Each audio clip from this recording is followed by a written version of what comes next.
much for being here today and investing your time with us. Namaste, मेरा नाम विदुषी मनोराज है and I am working as the program manager for campus outreach with Pride Circle, जो India की premier D&I consultancy है with a focus on LGBT plus inclusion. Today we have an amazing panel which is called Through the Lens on Inclusion, where we should celebrate the essence of Pride Month and appreciate the efforts of the individuals who are striving to create socially inclusive spaces and learn from their experiences. तो आज इस panel में हम उन लोगों से सीखेंगे जो LGBT plus inclusive spaces हमारी society में बना रहे हैं. Our first speaker today shall be Fernando Perez. He is a social LGBTQIA plus activist and working for social inclusion and is also the co-founder of Espacio Coven.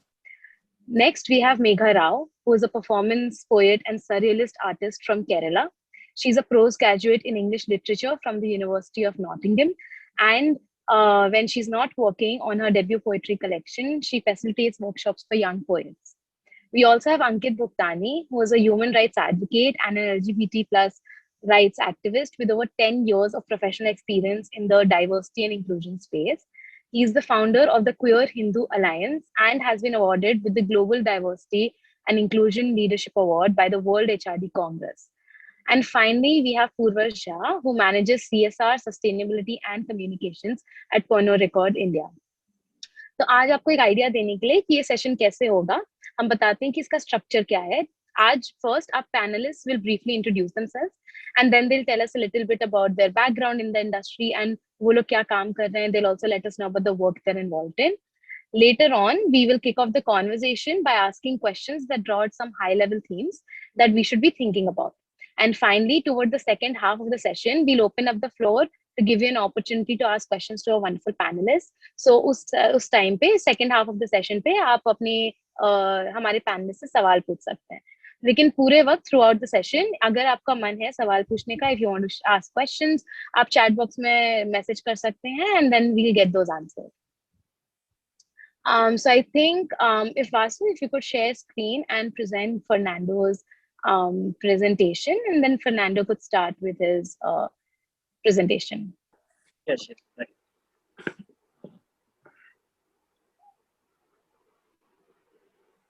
Is my screen visible? Yes. Well, thank you so much for the opportunity to the SDF organization to allow me to show my activism work to you guys. I am from El Salvador, a really small country from Central America. Basically, in El Salvador, it's really difficult to speak or to talk about these kind of issues. I live in a really conservative country with people that usually are really homophobic towards the LGBT community. And even within the community, there is a lot of hatred and discrimination. So being able to be part of a community that sometimes is really striving to do more, but is definitely not able to do it because there is not a support system within the institutions or a lot of organizations, is really difficult. Could you change the slide, please? Thank you so much. Right now in El Salvador, there has been a lot of discussion about a bill regarding the legal identity for transgender people. Right now, it has been a really difficult time for the transgender peers because our government decided to rule against a new law that allowed them to provide and to have the correct pronouns and to change the name that they decide to. Sadly, the new congresswomen and men that are right now on the parliament decided to rule against it, and that law didn't come to be approved. Sadly, that had make a lot of organizations from El Salvador reunite and organize a movement against the decision for the parliament. Me as a person, as an activist, I have been able to collaborate with these organizations because I'm not a transgender man. I am a cisgender, but I am a gay person. I understand their struggles, and I desire for that sense of community to actually be a reality in my country. So that's why, as an activist, I have always been an advocate and a person that they can rely on, and I can help with, and I can help them fight their in, fight their fights along with them. You can change the slide, please. As a person, as a I used to work on a public institution in El Salvador that promotes education towards youth in general. But the person that was in charge, because it was a local government, basically was a conservative from a conservative party. So when I decided to create a space for LGBT members to come along and share their experiences and see how they felt on a really hatred country towards them, I was afraid that the person in charge were not going to like it, or were not going to allow me the space to show or to promote those kind of inclusion or respect, you know. So it was really difficult for me, and it was a struggle, but at the end I was able to do it. People come from different places around San Salvador, that's our main capital in El Salvador, and they were able to share their experiences. They were able to create a safe space where everyone is welcome, and they were able to show and express how they were truly feeling. Sorry. Um, in El Salvador, there is a really difficult thing about the LGBT community. Basically, I know many people from around the world call it like that. However, we here is that community, that sense of that support system, or that thing about listening each other, helping each other. It has been really difficult for us because of the intern homophobia within the community, as I said before. So being able to get a lot of people from different labels, from different parts of the country, at least for me, it was a success, because that lack of sense of community has and discrimination within ourselves, it has been one of the main obstacles to fight for more and to promote more inclusion here. Can you change the slide, please? One of the things that I think it's one of the best things that I have seen in El Salvador, and is that many ambassadors from different countries have always support us, at least during Pride Fest that we're celebrating 25 years this year. But I mean, there are different young leaders from low-risk communities that have been able to show support, have been able to create a change in their own local communities. The picture I'm seeing, that is in there, that a lot of people are selected from really low-risk communities, because we have a huge gun issue here in the country, violence and hatred. But there are these kind of really beautiful people that are trying to change their realities by doing small steps, creating leadership roles for others. Many of them are from the LGBT community. So that's amazing to show and to be able to work with them, to know that they can do a change. It doesn't matter how they identify or who they love. And there are people that actually following them. So that's a thrilling thing to see. And can you change the last one, please? All that stuff, my previous experiences, my activism work, and all this, the lack of community made me create Espacio Joven. That's an organization that promotes education and equality and inclusion for all. Thank you so much for your space. Thank you so much, Fernando. That was a wonderful presentation. And it was really interesting to learn more about your experiences and the work that you're doing right now, especially about Espacio Joven. I think our next speaker is Megha. Mega अब अपनी एक presentation देंगी जहाँ पे वो explain करेंगी अपने काम और अपनी एक्सपीरियंस के बारे में. So Vasu, if you could share the screen for Megha, please. That's okay. I don't mind doing it on my own. Don't worry about that. Okay, perfect. Hi everyone. My name is Megha Rao. I'm a spoken word poet and also the Goodwill Ambassador of Helping Hand International. I'm going to start with a poem because before I get to my presentation, because there are so many beautiful people here today who are doing so much for the society. There's so much of contribution, small and big, and it's really inspiring. So this poem is for you guys, about you, and it's called I'm in Love with This World. So here goes. I ask him if he's ever been in love, and he says, I am in love with this old woman who buys an extra loaf of bread for stray dogs in a street.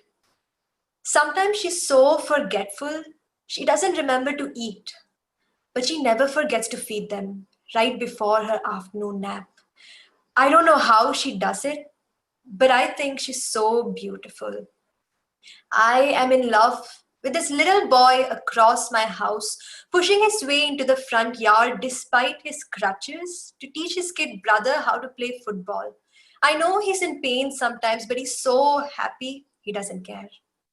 And I am in love with this girl from school who learned sign language because she wanted to talk to her father better. And I'm in love with this boy from college who paid compliments not because he was trying to flirt, but because he was just being nice. And I'm in love with this old jogger I cross paths with at 6 a.m. every day because he's busy picking up beer bottles that people have left behind. Because someone might step on them and hurt their feet, And I am in love with this nameless stranger who bought a homeless man a blanket for the winter, and the sweet lady who waters the flowers by the road, and the little girl who made her own lunch because mommy was sick, and the people who smile at me, even when they're running to work. The people between the little spaces where they find time to be a little kind. And I am in love. I'm so madly in love with how the world is still so good and so mad sometimes how kindness is sidelined and underrated because we are too busy glorifying bad habits, romanticizing heartbreaks, and sensationalizing crime, glamorizing rebellion because our modern day heroes are men with guns, superwomen with hot bodies, stalkers in movies, human gods that we don't see in the common people around us, whose biggest superpower is kindness, whose hearts are so big that you can fit into them. And maybe this is why it's so difficult to heal the world. Because good things don't come to those who wait. Good things come to those who look for them. And we're not looking. And he shakes his head and looks at me and says sadly, what an irony. We've got eyes, but we don't see beauty. And beauty is humanity. So yeah, I'm going to share my screen right now. Let me just give me like 1 minute, guys, because I'm super bad with technology, but I will accomplish this. Okay. Vidushi, can you let me know if you can see my screen? Yes? Yes, we can. Okay, Yes, we can. awesome. Yes, Yes, yes. ma'am. Cool, thanks. Okay, so first of all, I have no idea what I'm doing here. I am just a poet. There isn't much that I have done, but especially when I'm surrounded by so many inspiring people. Fernando, that was such a beautiful presentation. Thank you so much for sharing. The one thing I know is that I am speaking on behalf of Dhruv and the team of Helping Hand International as their Goodwill Ambassador. We are a non-profit organization whose primary vision is for everyone from the marginalized community to have access to prosperity and social justice, which includes all basic needs, education for underprivileged children, sanitization, environmental protection initiatives, clean energy, and a multitude of different things. So that's who we are. And the one thing that we are focusing on this month is the transgender community of India, and more specifically, we are going to help people from Ahmedabad and Gandhinagar. So we realized that India's transgender community has had absolutely no access to work because a majority of their work includes performances at weddings and other events, begging and sex work, which are their main sources of livelihood.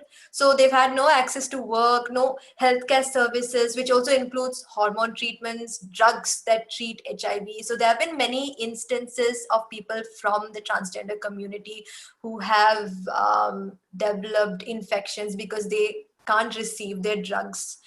And of course, no access to food. We know that the government does have public distribution, but the problem here is that trans people also, a lot of them don't have necessary identity documentation or ID proof. And these ID proof, even if they do have it, it's probably linked to their former addresses or their previous identity, their gender identity, or their dead names. So that is not helpful at all for them. So likewise, they have no access to food. Even if they do have access to food, the food is never enough, and also they are not able to pay rent. And these are just like, this is just the tip of the iceberg. They are going through so much. They're going through poverty. They're also going through so much of discrimination. That's just so much that's happening. And apart from that, it's also important to realize that a lot of them are not getting separate isolation wards, and it's traumatizing for them to share space with either men or women in hospitals. They are concerned about getting vaccinated because, first of all, not having documentation is again going to bring them a lot of stigma. And also, we don't know if vaccination is compatible with the hormonal therapy that they're going through or the HIV drugs that they're taking. So yeah, Helping Hand International has the target of providing monthly ration kits to 200 people from the community in Ahmedabad and Gandhinagar, and we're going to start this month onwards.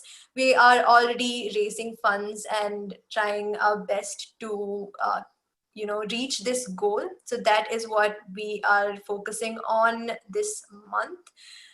As an individual, one of the things that I realized was really important was to constantly be learning and unlearning as an ally myself.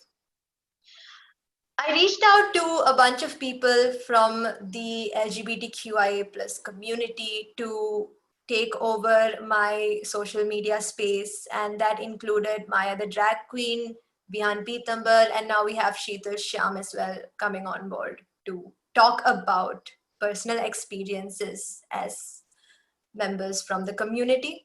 I want to talk about why it's important being an ally and how we can be better allies. And I do feel that everyone should be better allies and everyone should strive to be. First of all, as a poet, I need to, the one thing I realized is that the poetry scene is very elite, and, it's been difficult to convince people that we need to make our space more inclusive. And apart from that, also pass the mic. A lot of people convert important movements into trends, and that's a very dangerous situation that I see happening. As allies, the best thing and the most important thing to do would be to pass the mic, share your space, don't take up someone else's space.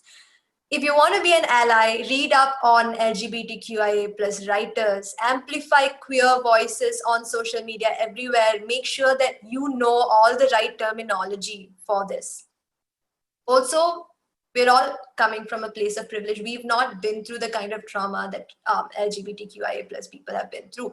So we need to own our privilege. We need to start getting ready to get super uncomfortable in calling ourselves out. And that's okay, because we should constantly be calling ourselves out when we are being problematic. See, because of conditioning, we learn a lot of things that are harmful, and I think that it's high time that we start unlearning and being okay with unlearning, and also just owning up if we are wrong about something. A good ally offers financial support, helps. We don't invalidate anyone from the community by asking questions from the past. This is one thing that Bihan told me during the takeover on my social media, where and so don't question their past, don't ask about their dead names or birth names, because this could be extremely traumatizing. Also, call out discrimination in your inner circle. It doesn't matter if it's your family or your friends. In fact, if it's your family or friends, it's all the more important to educate them when they're being insensitive or inappropriate. Also, last but not least, if you have a platform, if you have any platform at all, make sure that you give up your platform. I always see all these brands coming up with like super colorful, shoes or t-shirts with the rainbow symbol on them, but only during Pride Month. And then again, it goes off. It almost feels like a marketing strategy now. Like, don't link your capitalism to a major movement, and that's important. So if you have a platform, constantly use it and encourage everyone on your platform to be allies too. Tell everyone that's the most important thing to do, to show support, because that's what's happening, right? People are being denied their basic human rights, and how can we live in a world that's doing that without striving for change? So yeah, that's about it. Thank you so much.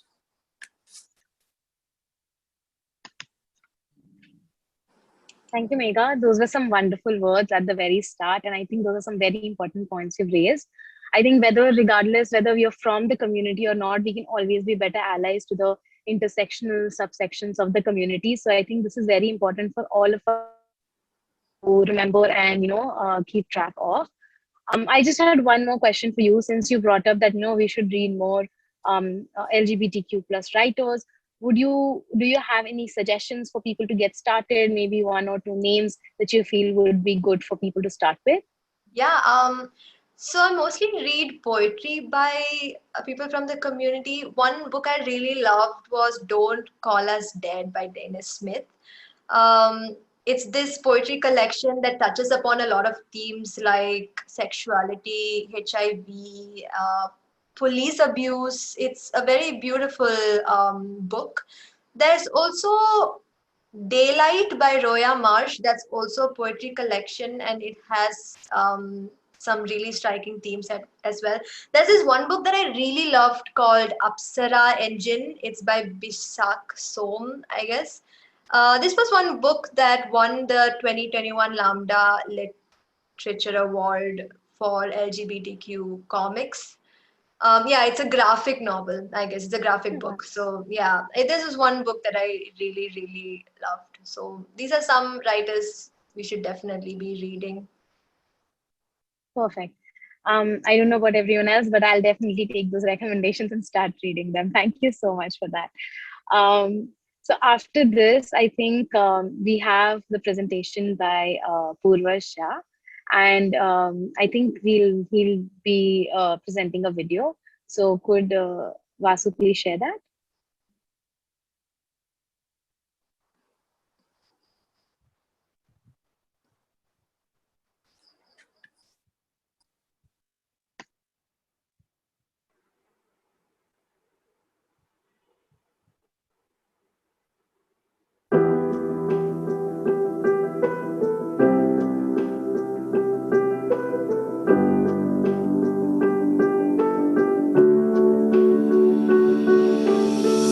नमस्ते, मैं विकी शिंदे हूँ और मैं एक transgender activist हूँ। Painting ये एक कला है और मुझे बहुत पसंद है पेंटिंग करना।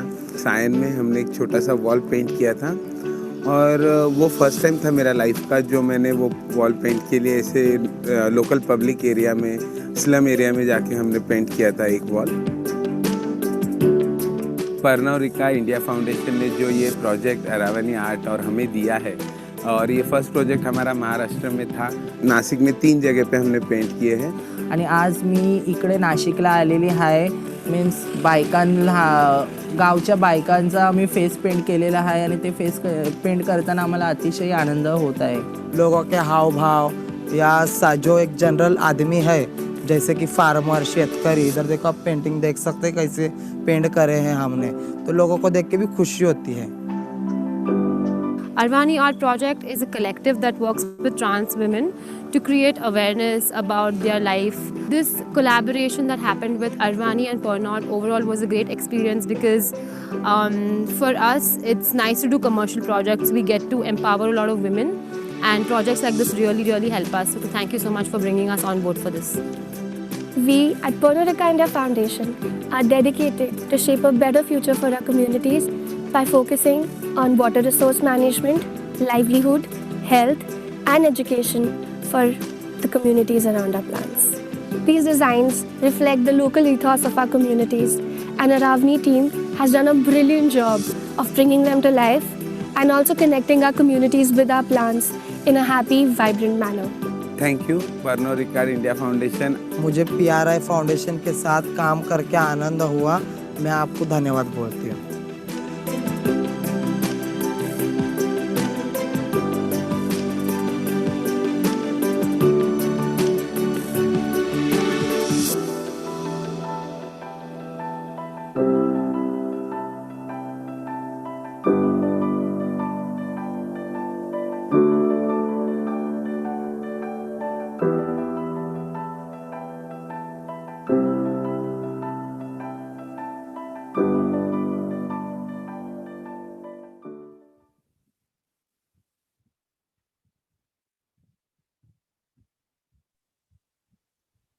That was a lovely video.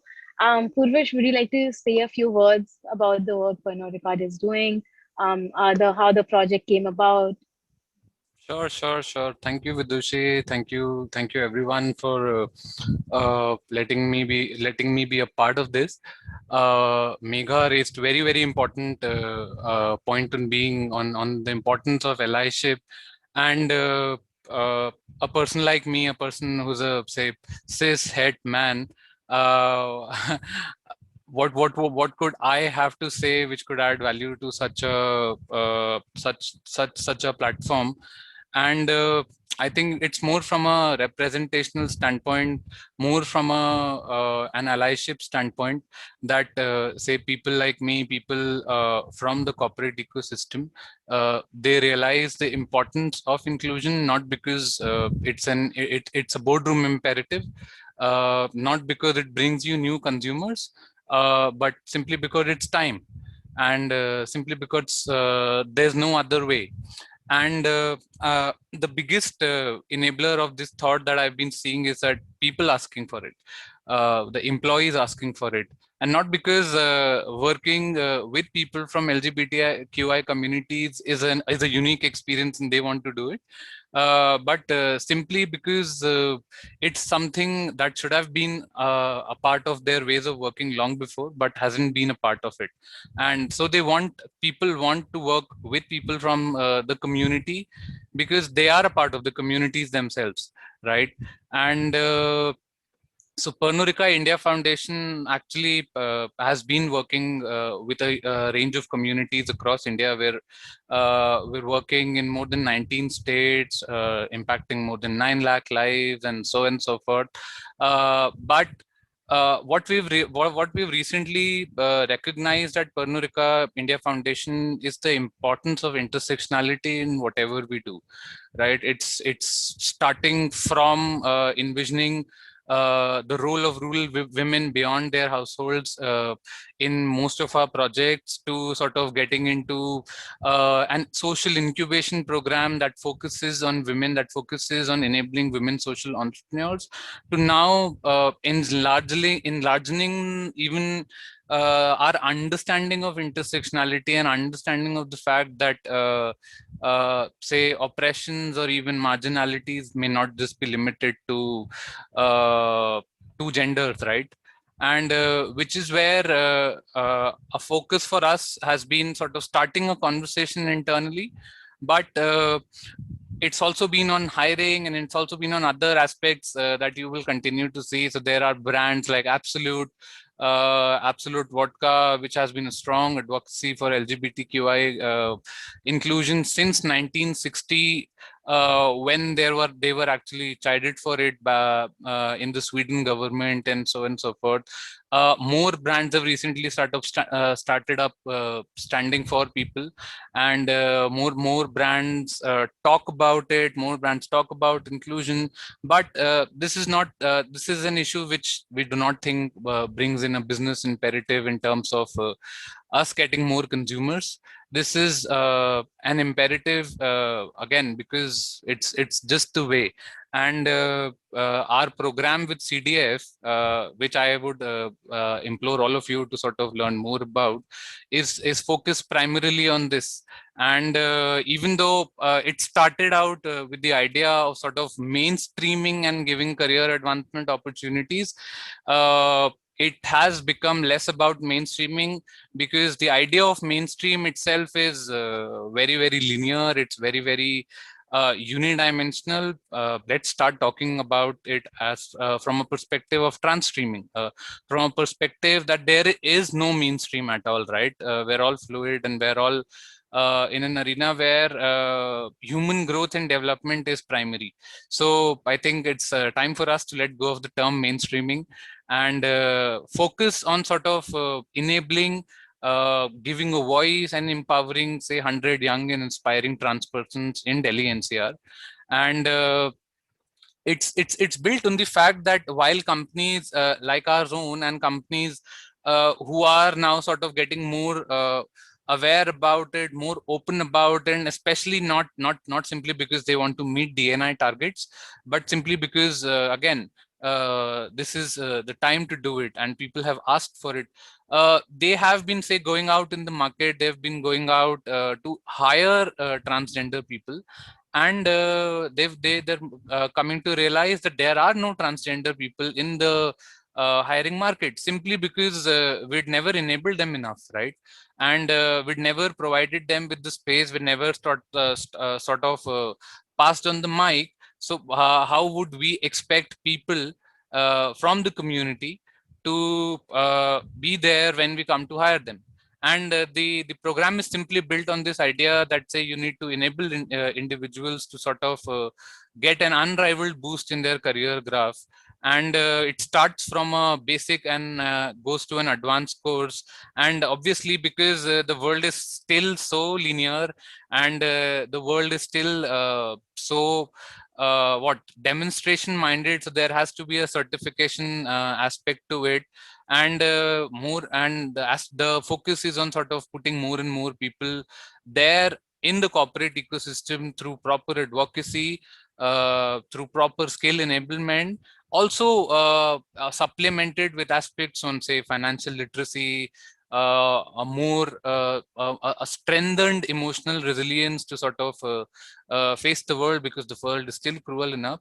And the advanced course then sort of focuses on their career progression. It talks about employability, and even sort of giving an opportunity for trans persons to set up their own entrepreneurial ventures. Okay, a lot of people who we engage within the communities would rather open their own businesses, and would rather sort of get into creating something of their own. But as Megha also touched upon, how many banks do we know which will give loans to even start businesses like this? And in the world where everything is sort of decided by your CIBIL scores and your credit profiles, how would people who've never been included in that stream of thought sort of get about it? So the program is focusing exactly on that. And if I recall my earliest conversations on Simi on this, when we were sort of scoping this program and sort of trying to build give a structure to it, trying to make it as fluid as possible, and as flexible as possible to for people to exercise their creative liberty while being a part of this program. One important point that I remember was that was me raising that I should be able to hire a person when this program completes, and not because they've completed a certification and not because they're skilled enough, they're become skillful enough, but simply because they now will have the confidence to step up and say why they deserve the world as much as I do. And I think that's been the crux of our efforts at Pernod Ricard India Foundation. We're constantly looking to sort of improvise. We're open to sort of hearing your thoughts. We're open to getting more inclusive, and like Megha said, open to criticism. If I've made a wrong statement here, please call me out. And I think in the past 2 years, it's been a phenomenal experience that ways, and we're looking to many more. Thank you. Lovely thoughts, Purvash. And I think all of this is, it all ties back to what you said at the very start, that representation matters. So regardless whether it's in the entrepreneurial space, whether it's in the workspace, representation matters, especially for non-binary folks. So very insightful, very lovely to hear that. And as you mentioned, intersectionality is a very important part of the Pernod Ricard, I think, value. So this actually brings me back to, I think, Ankit, who's our next speaker. So Ankit, could you tell us more about the intersection of religion and LGBT plus and how you got interested in it? Thank you so much. So I remember the instruction in the starting of the program that we wanted to have this conversation in Hindi and English. So I'll try to speak more in Hindi to keep a little bit of balance so that more and more audience in this program can relate with it. तो धर्म और LGBT rights को क्यों connect करना आवश्यक है, ये आपका प्रश्न है। तो उसके जवाब में एक बात हमको समझनी होगी कि एलजीबीटी कम्युनिटी का जो रिजेक्शन है, उनका तिरस्कार है, वो एक किसी विशेष संस्थान की ओर से आता है, तो वो है धर्म। सदियों से धर्म के अलग अलग तरह के इंटरप्रिटेशन को जो है एलजीबीटी कम्युनिटी के खिलाफ इस्तेमाल किए जाते हैं अराउंड द वर्ल्ड, पूरे दुनिया में, चाहे कोई भी धर्म। जब भी, और दूसरा सवाल आपका कि ये मुझे क्यों कनेक्टेड हुआ और इस आयाम में मैं क्यों कार्यरत हो गया, तो उसका जवाब देते हुए, जब मैं छोटा था और जब मैंने अपने आप को डिस्कवर किया एज क्वेयर, the faith played a very important role in my growing up, in my understanding of the world, in my worldview. The Indic word for the worldview is darshan. So in my darshan, the faith and religion played a very important role. And I always had this question: what does my faith has to say about me? मेरा धर्म मेरे विषय क्या कहता है? क्या ये पाप है? क्या ये घृणास्पद कोई चीज है? क्या ये भगवान का दिया हुआ कोई शाप है? क्योंकि ऐसे सारे शब्द मैंने कई अलग धर्मों से सुने थे। तो ये प्रश्नों के जवाब ढूंढते ढूंढते मेरी यात्रा शुरू होती है। शुरुआत में जब भी मैं अपना रिसर्च करने लगा, तो मुझे कोई रेडिली अवेलेबल आंसर नहीं मिला, especially within Hinduism, the religion which I have been practiced and I have been born into. लेकिन जैसे जैसे मैं खुद अपना अध्ययन करते गया, तभी मैंने पाया कि religion per se have the very core values such as love, acceptance, compassion, connectivity, humanity, with respect for fellow human, respect for nature and whole existence as well. Above all, excluding somebody is not a spiritual act to do, but including someone in your conversation, in your circle, is the most spiritual thing you can practice as a spiritual seeker. तो ये जब मुझे समझ में आया, तब जाके मैंने कहा कि हाँ, अगर धर्म का एक इंटरप्रिटेशन जो हमारी कम्युनिटी के खिलाफ सदियों से इस्तेमाल किया जा रहा है, तो क्यों ना मैं उसी धर्म का सहारा लेते हुए, उसी धर्म का आश्रय लेते हुए, धर्म से ही कुछ ऐसी बातों को प्रकट करूं जो ये कहता कि हाँ भाई, कुदरत जो है वो वैविध्यपूर्ण है, nature is diverse, the nature is created by the almighty और divine, or whoever you want to call them by their respective honorable names, and respect that nature respects diversity. So of course we should also respect the diversity.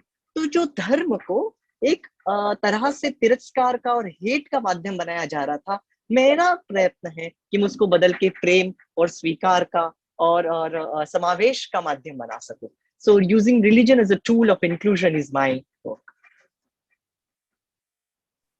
That's a very, very noble aim. Very happy to see that someone is कोई ये भी इस M का भी कोई आगे वो बढ़ा रहा है।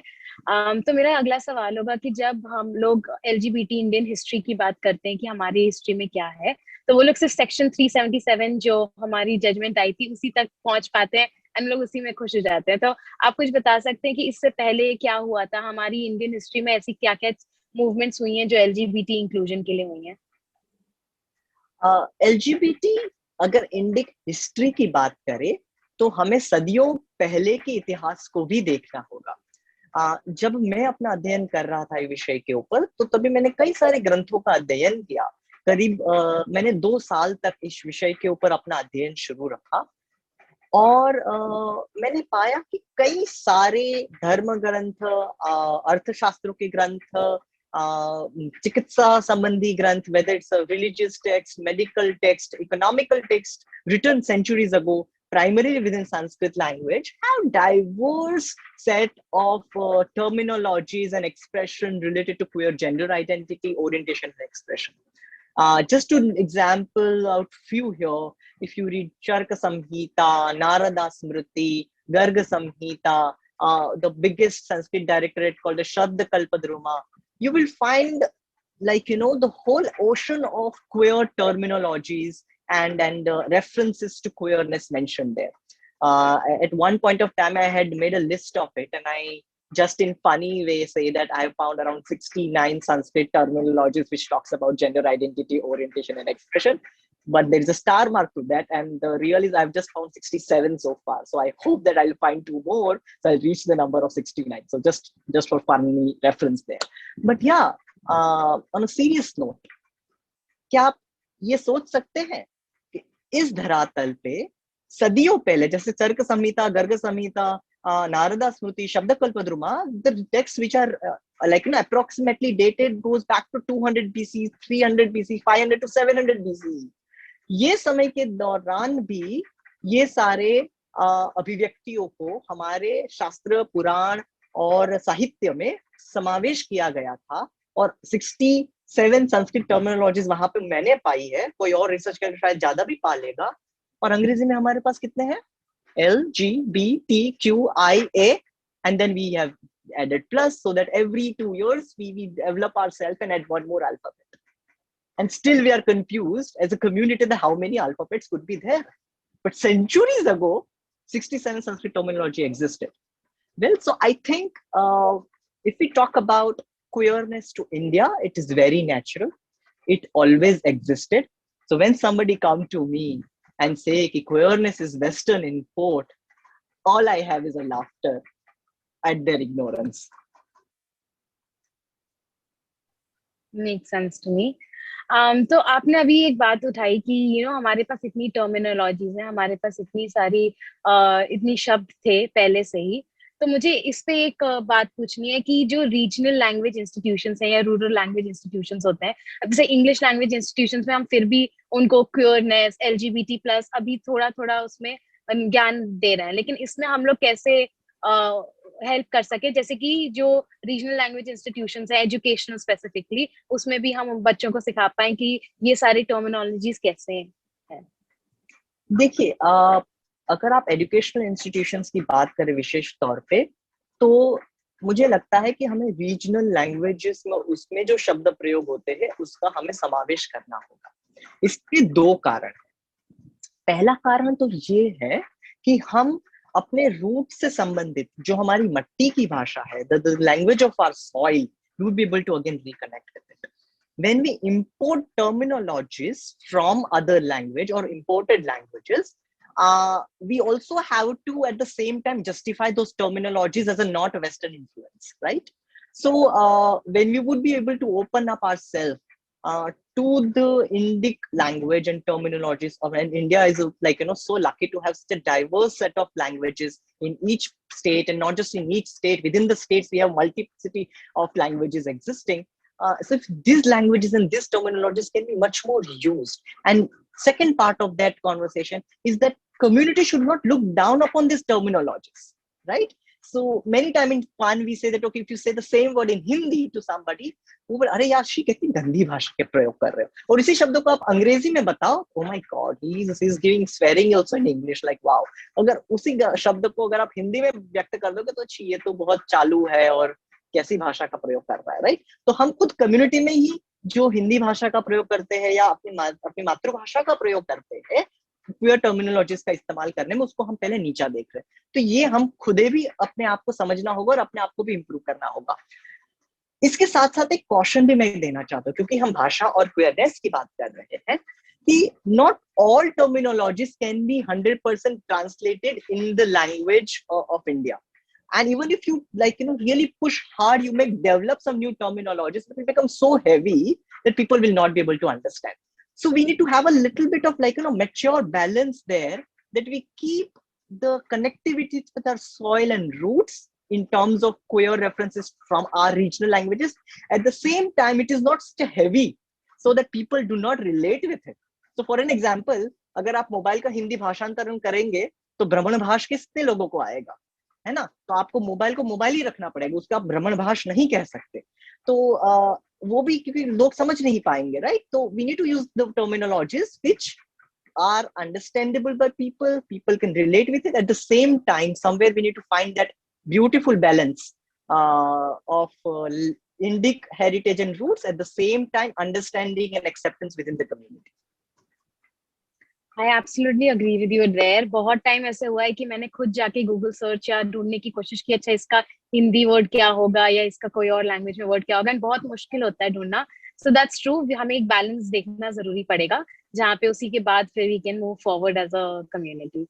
So that's a lovely thought. Thank you so much. As we are talking about educational institutions, I would like to direct my next question to Fernando. So Fernando, under Espacio Joven, you are training young people to be more LGBT plus conscious or LGBT plus inclusive. So I wanted to know, what is the idea there? How did you start Espacio Joven? What was the story there? Basically, I used to work on that with many people from low-risk communities. That means that we're related to a lot of violence, because we have a lot of gang members in El Salvador.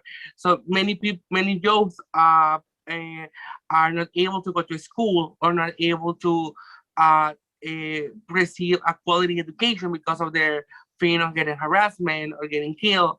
Because the violence here is really hard, because you cannot even go to a different neighborhood because it's from a different kind of gang. So you might get killed or might get raped. That's how awful the situation of violence is here. So basically, what we're trying to do is to provide, to go to those communities. We even have to ask permission sometimes with these people that are doing bad stuff. It's really sadly that's the reality that El Salvador is living. So we go to those communities, we provide them support, and many of those youth are members of the LGBT community. So we have an area or area, yeah, I think that's how I can call it, that promotes social inclusion. So what we try to do is to provide them with leadership skills, with soft skills, methodologies, to give them the empowerment they need to raise their own voices. And also, I really love what you were talking before about the terminology, and that kind of thing is really hard for many people here to understand that. So we always try to do like a little introduction to what LGBT means. That is, as I said before, we're living in a really conservative country. The main religion here is Catholic and Evangelic. So we always try, and that's kind of really difficult for many people to understand, more the families, to teach them that it's not a sin. We are actually doing that because the Catholic system of beliefs is really into their roots. So to make them realize that we are normal, that we're people, that we are just like you, that love is love, and that we all deserve the same respect and kindness, is really difficult sometimes for a person of the LGBT community to realize, and for their own families. So on Espacio Joven, we're doing that. But also, what we try to do, we don't like separate the LGBT youth with a person with a kind of disability. We always try to integrate everyone on our spaces. Sorry, because that's our main goal, to be inclusion in every kind of way. If we're going to provide a training on soft skills or environmental management or gender studies, we always try to include everyone, men, women, transgender, every single person that desires to. So yeah, I don't know if that answered your question. It did. I think that's a very, very good system that you have there. And it's also nice that you're trying to make sure that when you're trying to make it socially inclusive, then you're making sure that inclusion happens in all aspects instead of just limited to one. That's a wonderful program. So I think my next question would be to the panel in general. And I think I would like to start with Megha. When we say allyship, what does allyship mean to you? How do you think, what are some things that you feel people can do to be better allies? And then I would appreciate if all of you could just, share a few ideas one by one, the entire panel. Yeah, I mean, for me, allyship, I always believe that it should be the norm, not the exception, but that's how it is these days. And that's what we should strive to change. That should be the norm. People should care about people's human rights being stripped away. And I think if we care more, that would definitely happen. And also, if there's just generally more awareness, and this awareness needs to come from people within, needs to come by amplifying voices. Like I said, the one thing that really pisses me off, and I see it happening so much in the circles, especially the art circles, is that people taking up other people's space, right? Like poets and artists will talk about LGBTQIA plus issues and write poetry about it and make art about it, but nobody's amplifying LGBTQIA plus artists or poets. We're not making the space inclusive enough for them. And that's one big dangerous drawback that I see in these kind of even elite circles. There's no point in drawing board discussions, like Purvash said. We need more active people who are less performative, and people who genuinely care about the cause. And I think that's one thing that as an ally it's important to look at. Yeah, I think I did touch upon everything that we need to be an ally, right? Like, first of all, check your privilege constantly. Privilege is not a bad word, but it's important to know that you're coming from a place of privilege and to constantly be aware of it, so that you will be grateful, but also at the same time actively try to help people who are less privileged. Because and not in a savior kind of way, but rather as, okay, this is just how it's supposed to be. Like, we created so much inequality in this world. Now it's time to just bring back that equality, like Purvash said. Yeah, I mean, that's about it. There's just so much to speak on this, to be honest, when it comes to being an ally. Sure. So yeah, first of all, make spaces inclusive, and also make sure that you try your best to convert everyone you see into an ally. It's just so important. So yeah, I agree. I think your first point of not making spaces inclusive touches back to what you said earlier, where organizations, they tend to just pink wash or have pink capitalism, where they just want to show that they are LGBT plus supportive, but not actually use their platform to make sure that LGBT plus persons actually get a chance to say what they want to say. So that's very rating also. Yeah, of course. True. No, absolutely agreed there. Ankit, would you like to share with the audience what you think? How does the Queer Hindu Alliance mobilize the Hindu population to be better allies? Yeah, so for me, allyship in very, very simple understanding is Samvad Vivad Nahi. So when you are open to the conversation and to new ideas without any judgment, you are an ally to any conversation, to any cause. So to answer your specific question within the Queer Hindu Alliance, what we offer is the platform to have an open conversation. If you have questions and commentaries and doubts related to your identity or LGBT community in general from a faith perspective, we are here to listen to you and have a dialogue with you.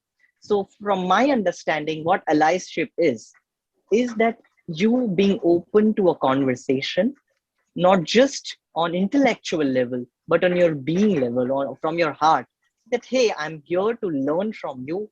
And can we find a safe space when I can also express myself completely?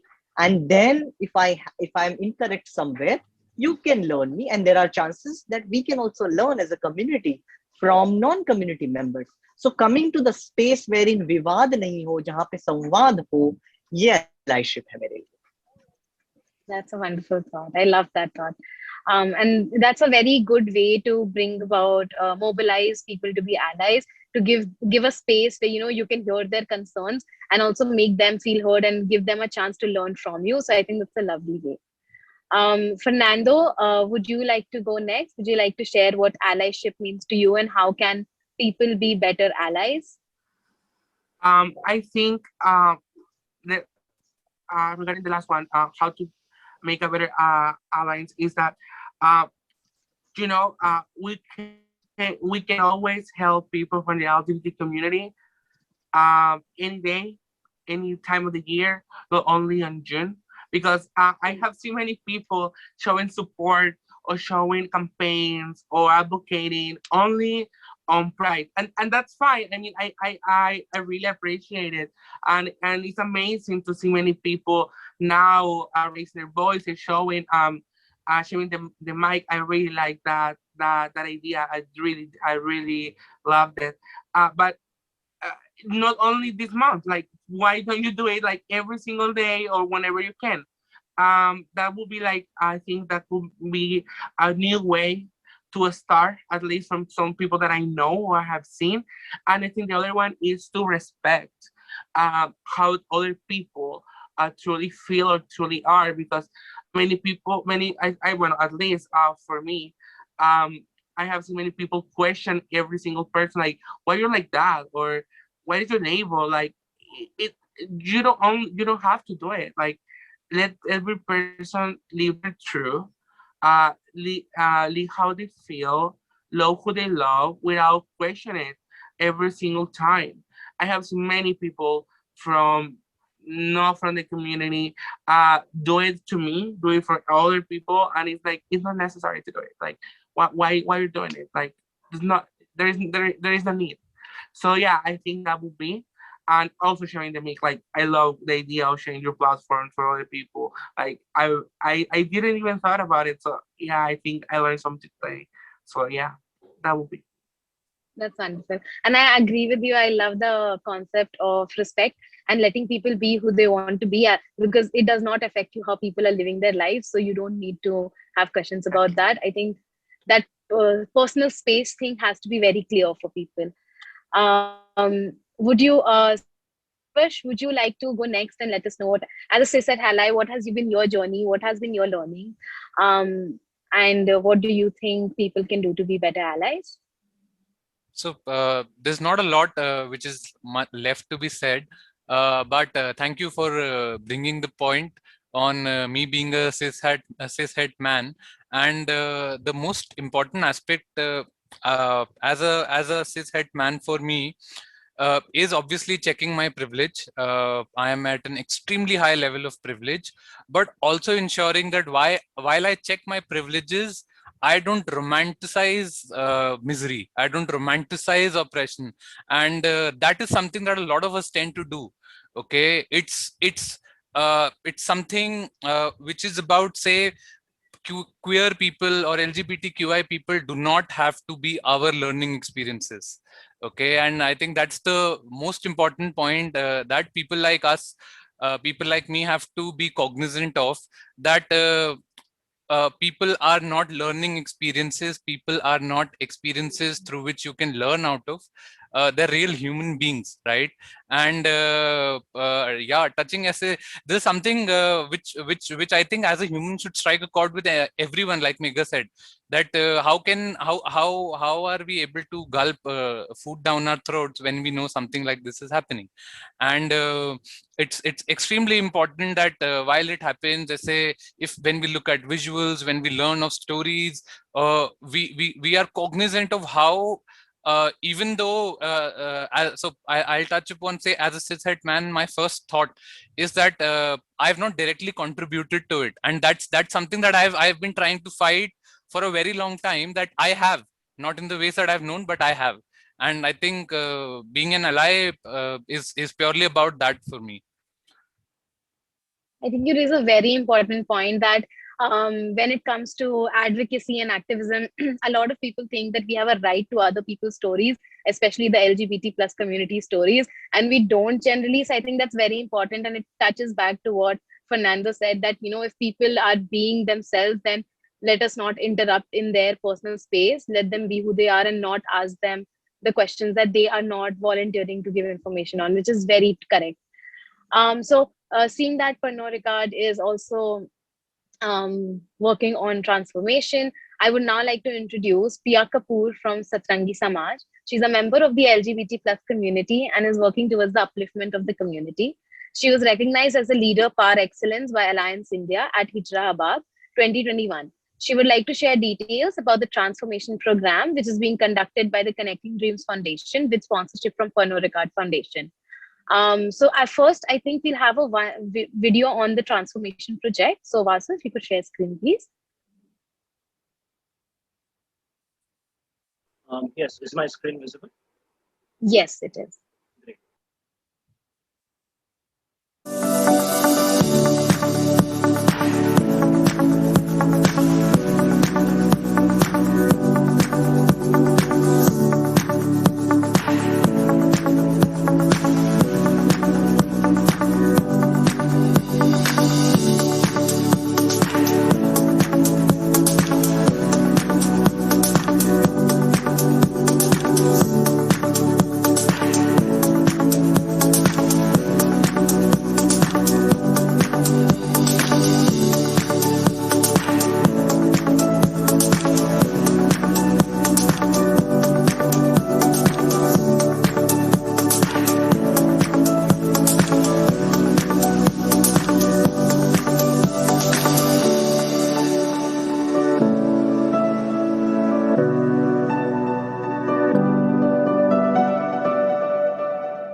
अब मैं पिया जी को न्योता दूंगी कि वो अब अपने बारे में थोड़ा हमें बताएं और उनका ट्रांसफॉर्मेशन प्रोजेक्ट में जो एक्सपीरियंस रहा है उसको शेयर करें हमारी ऑडियंस के साथ।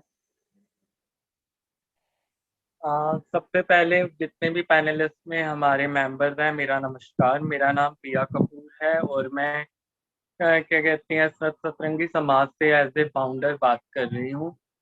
अगर मैं बात करना चाहूँ ट्रांसफॉर्मेशन प्रोजेक्ट के बारे में, तो इससे पहले मैं सबसे पहले थैंक्स जो देना चाहूँगी वो मैं कनेक्टिंग ड्रीम फाउंडेशन को देना चाहूँगी, जिन्होंने हमारी क्या कहते हैं ट्रांसजेंडर कम्युनिटी के बारे में सोचा, उनके स्किल के बारे में सोचा। अमित सर हैं, सिमी मैम है हमारे, जिन्होंने हमारे ट्रांसजेंडर कम्युनिटी के लिए काम किया है।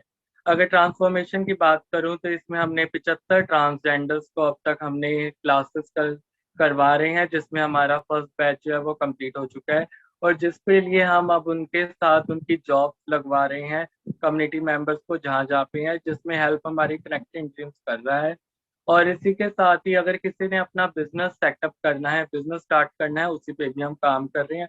और हम अपने फर्स्ट बैच जो हमारे 25 ट्रांसजेंडर्स का था, उसके साथ हम उनके बिजनेस के लिए काम कर रहे हैं, उनके एडवांस क्लासेस के लिए। उनके अगर किसी ने अपना बुटीक खोलना है तो हम उसके लिए काम कर रहे हैं। और इसी के साथ अगर किसी ने अपना पार्लर ओपन करना है तो हम उसके लिए भी काम कर रहे हैं। और इसमें मैं जो सबसे बड़ा जो सपोर्ट है जो है इस टाइम कनेक्टिंग ड्रीम्स फाउंडेशन का हमारे अमित सर और सिमी मैम का है, जिनके सहयोग से ये सारी चीजें हो रही हैं। Thank you. थैंक यू, आपने बहुत अच्छे से बताया। और जैसे हमें आपने भी बताया है, कनेक्टिंग ड्रीम्स फाउंडेशन का जो ये प्रोग्राम है ये बहुत ही अच्छा काम कर रहा है ट्रांसजेंडर कम्युनिटी के लिए। तो आशा है कि बस यही काम ऐसे अच्छा चलता रहे। तो this brings us to the end of the session. तो अब हमारा सेशन यहाँ पे खत्म होता है। जाने से पहले मैं एक वोट ऑफ थैंक्स देना चाहूंगी। So I, on behalf of the Connecting Dreams Foundation, and want to extend a hearty vote of thanks to all of our speakers today. तो हमारे जितने भी panelists हैं, उनको धन्यवाद for coming here, gracing your important work and sharing with us your findings and opinions. I personally learned a lot, and I'm sure all of the others learned something too today. I would also like to take this opportunity to record a hearty thanks to the CDF core team of Dr. Amit Tuteja, Mr. Arid Bose, Dr. Simi Mishra, Dr. Sapna Narula, Dr. Ashima Mathur, and Mark Fonseca and Derio. I would like to give a big shout out to Arshveer Kaur, Priya Goyal, Vasu Gupta for the perfect organization, logistic support, and guidance that they have extended for the session. This session would be incomplete if I did not mention Changemaker Labs at Aryabhat and LSR for their constant support. And now before we leave, thank you so much. Megha ने आज हमें already अपनी एक सुंदर सी poem सुना दी है. So I don't think she will have to repeat that. But thank you so much, everyone, for joining in. Simi ma'am, would you like to say something before we leave?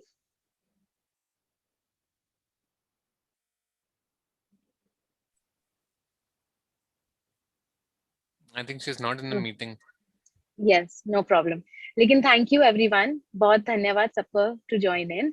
आशा करते हैं सबने कुछ सीखा, and thank you everyone.